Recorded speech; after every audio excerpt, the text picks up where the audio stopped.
안녕하세요. 매일 아침 말씀 묵상에 오신 여러분을 진심으로 환영합니다. 4월 2일 수요일 말씀을 연구함. 생각할 문제, 말씀을 연구하는 어떤 방식이 있는가? 성경을 잘못 연구할 때, 이해할 때 어떤 결과에 이를 수 있는가? 오늘 우리에게 주는 교훈은 무엇인가? 성경을 연구하는 어떤 방식이 있을까요? 성경은 일반 소설과는 다른 책입니다. 이 성경 말씀은 우리의 영원한 생명에 관계된 참으로 중요한 말씀입니다. 마태복음 5장 18절에 우리 주님 말씀하시기를 진실로 너희에게 이르노니 천지가 없어지기 전에는 율법의 1.1획도 결코 없어지지 아니하고 다 이루리라 하셨습니다. 고로 성경 말씀은 하나님의 말씀이기 때문에 1.1획도 없어지지 아니하고 다 성취되게 될 것입니다. 디모데후서 3장 15절부터 보면 성경은 능히 너로 하여금 그리스도 예수 안에 있는 믿음으로 말미암아 구원에 이르는 지혜가 있게 하는 위대한 책이라고 말씀합니다. 구원과 생명에 이르는 책입니다. 모든 성경은 하나님의 감동으로 되었습니다. 교훈과 책망과 바르게 함과 의로 교육하기에 유익합니다. 이 깊은 성경 연구를 통하여 우리는 하나님의 사람으로 온전하게 되며 모든 선한 일을 행할 능력을 갖출 수 있게 되어집니다. 모든 성경은 하나님의 감동으로 되어졌기 때문에 성경을 성경과 비교하면서 말씀의 깊은 뜻들을 살필 필요가 있습니다. 특별히 누가복음 24장에는 엠마오 마을로 가는 두 제자에게 예수님께서 성경을 어떻게 풀이해 주시는지를 보여주는 좋은 견본이 나옵니다. 이에 모세와 모든 선지자의 글로 시작하여 모든 성경에 쓴 바 자기에 관한 것을 자세히 설명하시니라. 예수님께서 모세와 모든 선지자의 글 곧 구약 성경, 그 내용이 어떻게 예수님에 대하여 예언했는지 그 말씀들을 예수 그리스도의 생애에 성취된 구속사 중심으로 풀이해 주셨습니다. 고린도전서 2장 13절에는 말씀합니다. 우리가 이것을 말하거니와 사람의 지혜가 가르친 말로 아니하고 오직 성령께서 가르치신 것으로 하니 영적인 일은 영적인 것으로 분별하느니라. 이 성경 말씀을 사람의 지혜, 사람의 지식, 사람의 사상으로 풀이하려고 할 때 우리는 잘못된 길로 빠지기가 쉬운 것입니다. 이 말씀을 기록하신 분도 성령이요 이 말씀을 깨우쳐 주실 분도 성령이십니다. 영적으로 기록되어진 성령은 영적인 성령의 도우심을 통하여 성경 말씀의 도우심을 통하여 온전히 이해할 수 있게 되어집니다. 성경은 분석해보고 종합해 보아야 합니다. 작게는 한 단어, 좀 더 확대되어지면 한 문장, 단락, 장, 또 각 권 속에서 어떤 의미를 가지는지, 신약 혹은 구약 속에서 어떤 의미를 가지는지 성경 전체의 맥락 속에서도 종합적으로 살펴보아야 합니다. 그래서 놀랍게도 성경은 큰 퍼즐과 같이 전체 그림 속에서 그 작고 세미한 것들이 조화를 이루어 갑니다. 어떤 면에서 성경을 공부하는 것은 커다란 조각 그림 퍼즐을 맞추는 것과 비슷합니다. 두세 조각만으로는 전체 그림이 무엇인지 알 수 없습니다. 그중 몇 조각에서 말이 보인다면 어쩌면 말 그림을 맞추고 있다고 생각할 수도 있습니다. 하지만 몇 개를 더 맞춰보면 닭과 소도 보이고 그렇게 수백 개의 조각을 맞추다 보면 마침내 도시, 농장, 멀리 있는 산맥을 포함하는 풍경화를 갖추고 있음을 알게 됩니다. 일부 신자들이 성경을 공부하는 가운데 경험하는 주된 오류 가운데 하나는 성경을 특정 상황에 적용할 수 있는 속담이나 경언집 정도로 부분적으로 이곳저곳에서 취하여 자기 논리를 위하여 합리화하는 도구들로 사용한다는 것입니다. 참으로 안타까운 사실이 아닐 수 없습니다. 성경을 연구할 때는 먼저 성령의 도우심을 간절한 마음으로 간구하면서 우리의 생각과 의견 주장들을 내려놓아야 합니다. 그리고 먼저 본문 속에서 가지고 있는 1차적 의미에 충실해야 합니다. 전후 문맥을 통하여서 그 말씀의 진정한 의미가 무엇인지를 깊이 기도하며 묵상하며 해석해 보아야 합니다. 뿐만 아니라 원문의 바른 의미와 다양한 번역들을 통하여 말씀의 진정한 의미를 살펴보아야 합니다. 한국말로 번역된 한 번역에만 의존할 때 많은 문제들을 유발할 수도 있습니다. 정말 원문이 성경이 어떤 의미로 기록되었는지를 살펴볼 필요가 있고 또 문학적 양식에 대한 이해도 필요합니다. 이것이 시인지 대화인지 논술인지 역사적 기록인지 아니면 계시의 직접 내용인지 직접 대화체인지 하나님이 직접 하신 말씀인지 아니면 기자가 듣고 자기의 말로 기록했는지 성경에서 많은 부분 직접 인용된 부분들이나 시 등은 한 단락 안으로 들어가 있어서 그 정확성을 우리에게 시사해 주는 부분들이 많이 있습니다. 문학적 양식에 대한 분명한 이해도 필요하고 또 배경에 대한 이해도 필요합니다. 시대적 배경, 역사적 배경, 문화적 배경에 대한 충분한 이해를 가지지 못하면 오늘 이 시대의 표현 양식으로 구약을 풀려고 하면 전혀 맞지 않은 것입니다.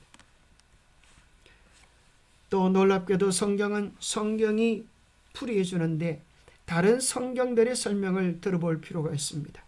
관주 성경은 참으로 유익합니다.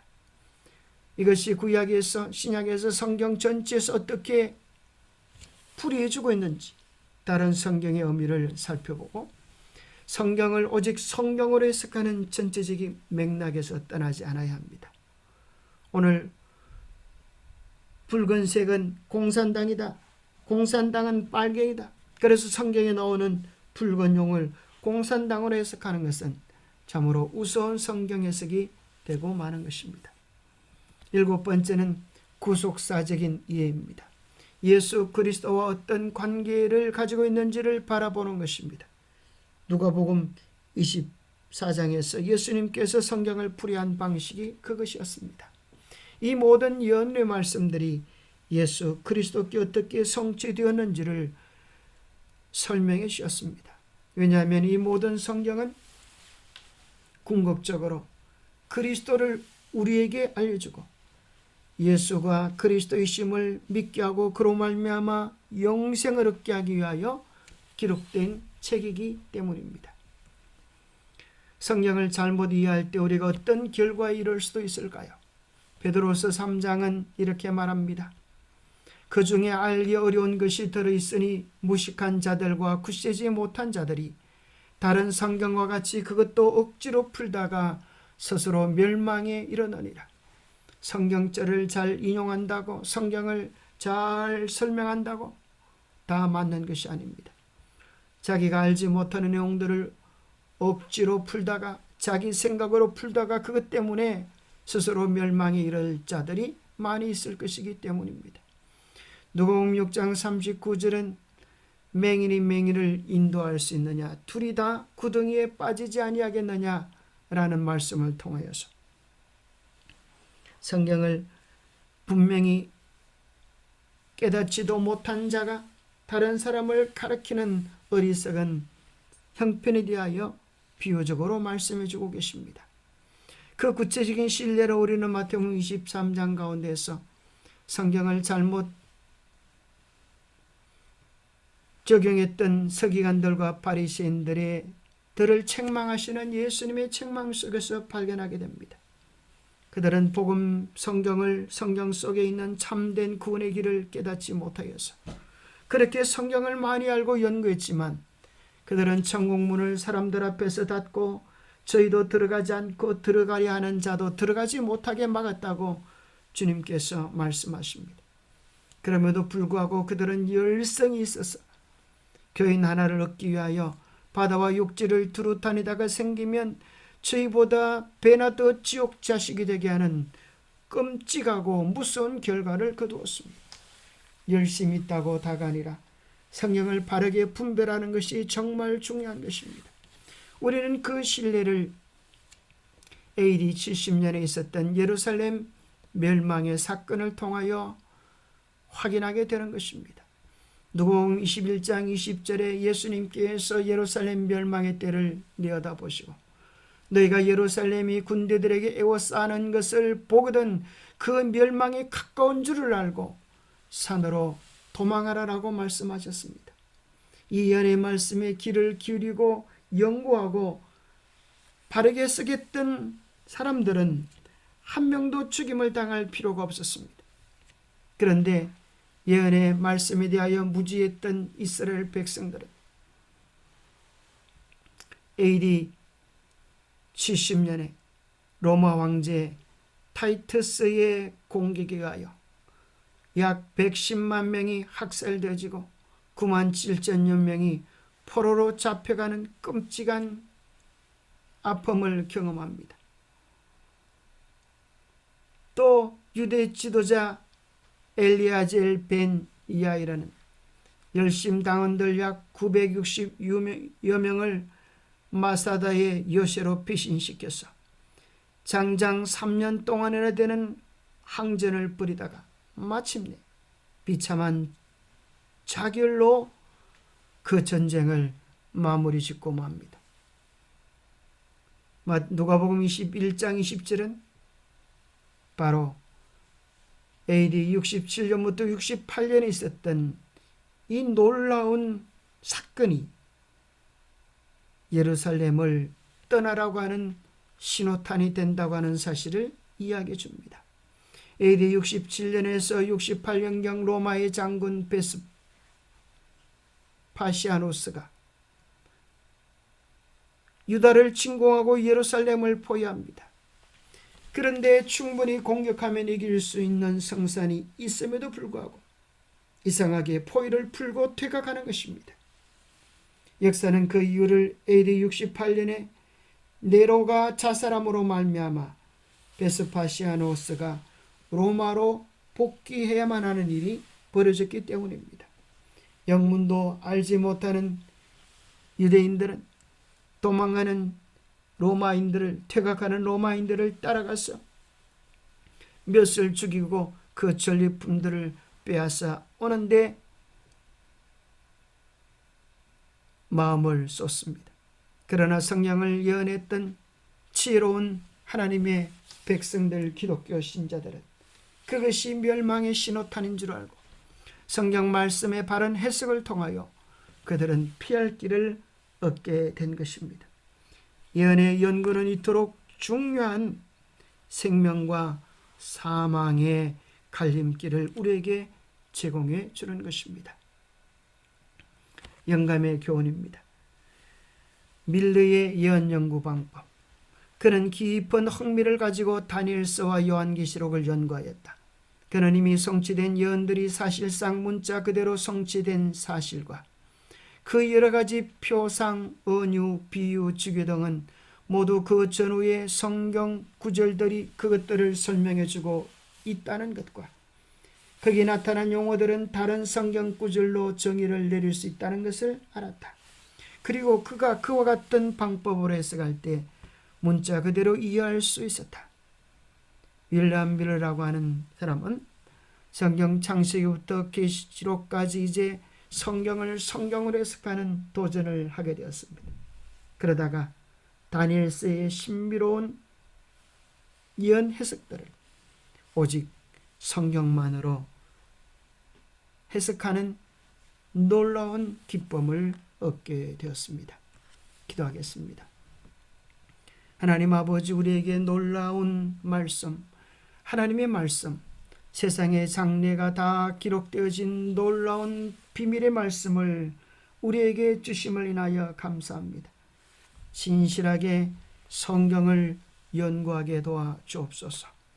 내 주장과 내 견해로 스스로 멸망의 길을 가지 않게 하여 주시고 성경이 무엇이라고 이야기하는지 성령의 음성에 귀 기울이며 성경을 성경으로 바르게 이해하는 진실된 길을 떠나지 않게 하여 주옵소서.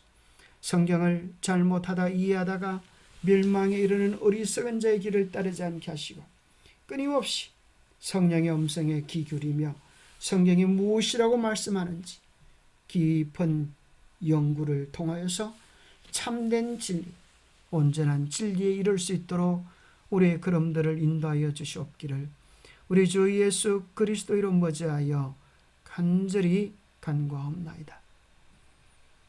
가장 중요한 경험은 다른 사람들의 성경 연구에 의존하는 것이 아니라 우리 각자가 기도하며 성령의 인도하심을 통하여 성경을 성경으로 푸는 원리에 따라서 말씀을 연구해 가는 것입니다.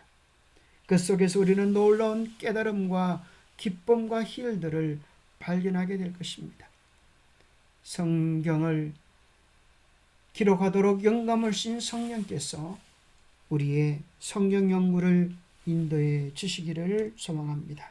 감사합니다. 오늘도 주님과 함께하는 복된 날 되세요.